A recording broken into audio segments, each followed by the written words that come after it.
Hey there, true believers, and welcome back to Mike Meeple's Painting Poorly miniature painting tutorials for Marvel Crisis Protocol by Atomic Mass Games. Today we're taking a look at the resident luchador of the core box, Crossbones. Instead of painting Crossbones completely black and calling it a day, I'm going to utilize some muted browns and metallics to keep him from being too boring. I will, however, start off by priming the model with the Army Painter's matte black spray-on primer. Once that's all dry, it's time to start base coats.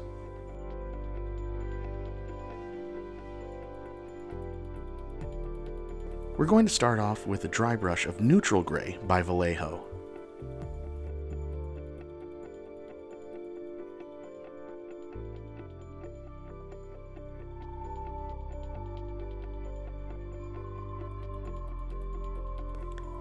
Once you're done with that, take some Blue-Gray Pale by Vallejo and do another dry brush, focusing on the areas that catch the most light, like the right thigh and the shoulders and the head. After that, take some Sky Gray by Vallejo and apply a final dry brush to the uppermost portions of Crossbones.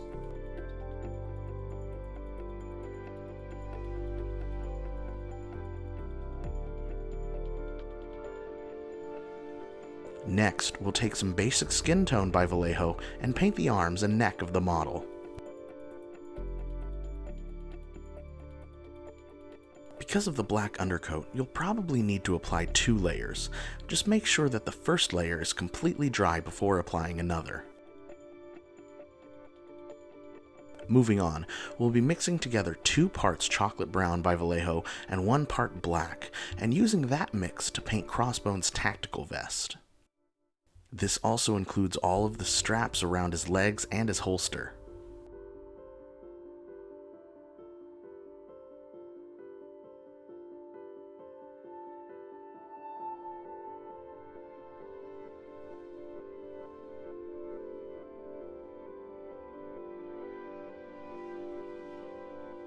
Next, we'll use some plate mail metal by the Army Painter to paint his knee pads, the snaps on the pouches, and the studs on the back of the tactical vest, all the belt buckles, along with his weapons like the gun and the metallic portions of his gloves and knife.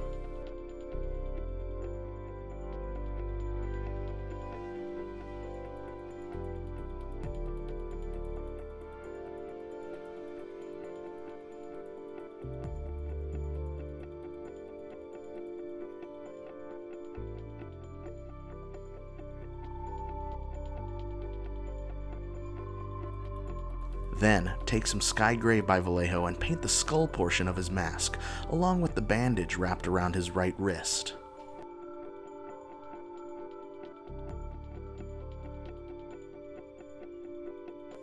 For a little pop of color, I'm going to be using some Olive Green by Vallejo to paint the handle of the knife, before painting his eye sockets that are exposed in the mask with some Basic Skin Tone.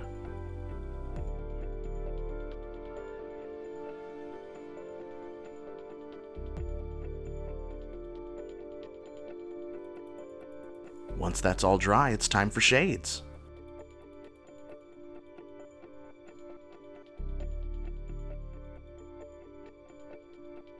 I'll be starting off by applying some Flesh Wash by the Army Painter to Crossbones' arms, neck, and eyes.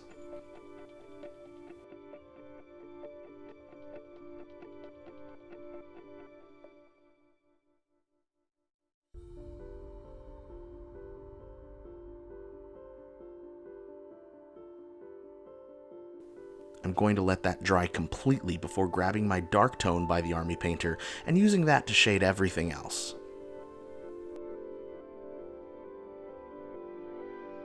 I'm specifically using Dark Tone over Nuln Oil because Dark Tone usually does a better job of muting base coats, so the end result will be a nice natural highlight effect from our gray dry brushing.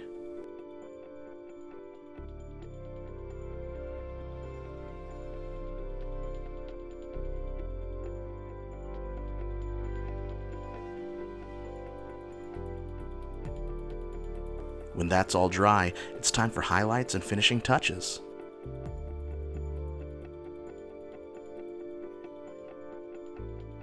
I'll be starting off by highlighting the muscles in the arms and neck with some basic skin tone.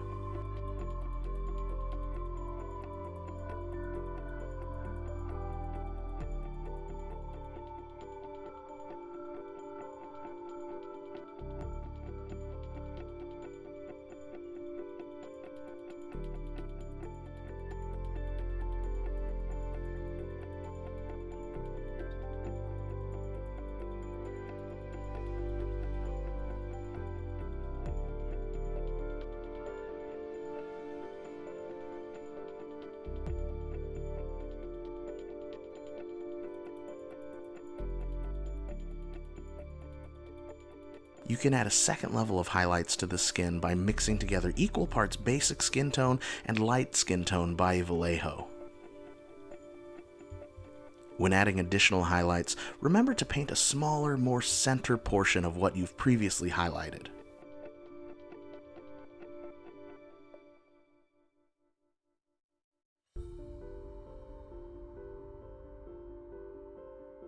After that, take some chocolate brown and apply an edge highlight to the tactical vest, belts, and holster.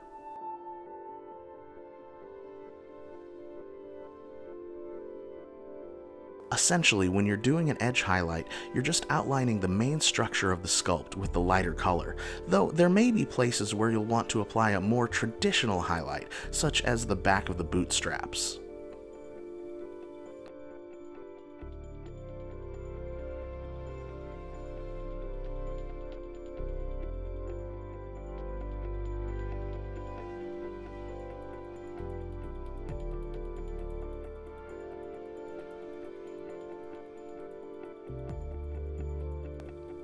Next, we'll use Flat Earth by Vallejo to apply an additional highlight, trying to outline a slightly smaller portion of what you just outlined.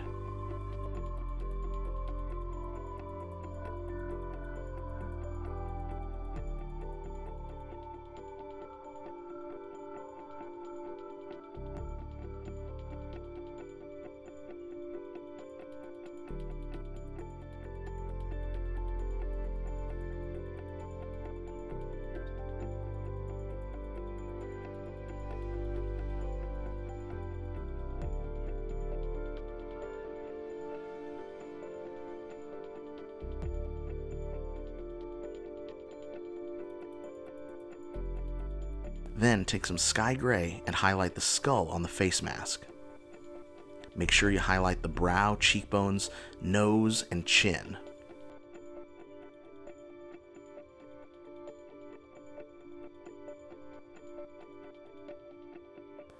Before adding another highlight with white, making sure to focus on the cheekbones and brow to draw focus to the eyes.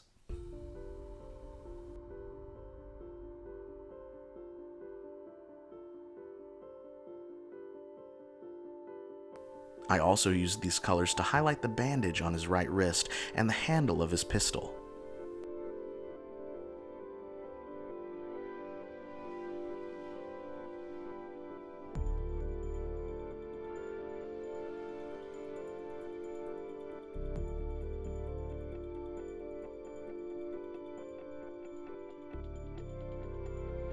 Now, very gently and carefully, use some white to add the eyes, making sure to leave a little of the exposed skin between the eye and the mask. And carefully dot the eyes with some black.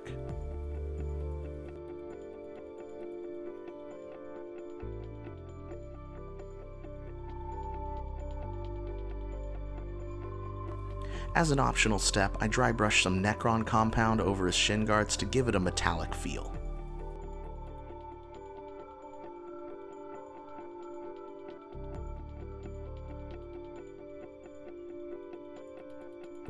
And I mixed a little bit of white with the olive green to add a highlight to the knife handle.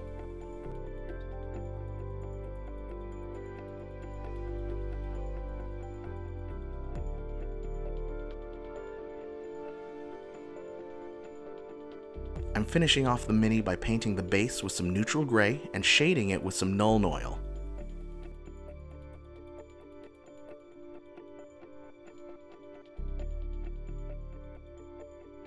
And when it's completely dry, applying a dry brush of sky gray. The very last thing I'll be doing is adding some weathering to the leather and the metal. For the leather portions, such as the holster and the tactical vest, I'll be using some cork brown by Vallejo and applying very small, very light brush strokes perpendicular to all of the edge highlighting I've already done.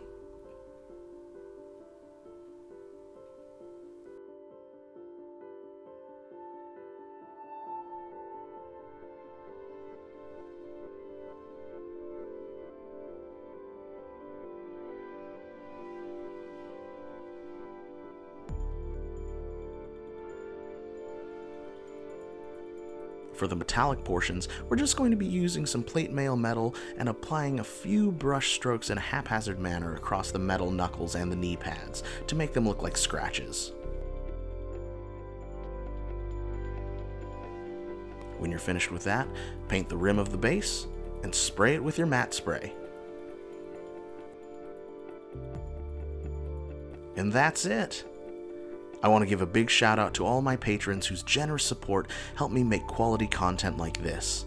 And if you're interested in becoming a patron yourself, information on how to do so can be found in the description for this video, along with links to all the supplies I used today, and a link to my blog where you'll find more tutorials for games like Marvel Crisis Protocol. And if you like this video and would like to see more, remember to like, comment, and subscribe. Excelsior!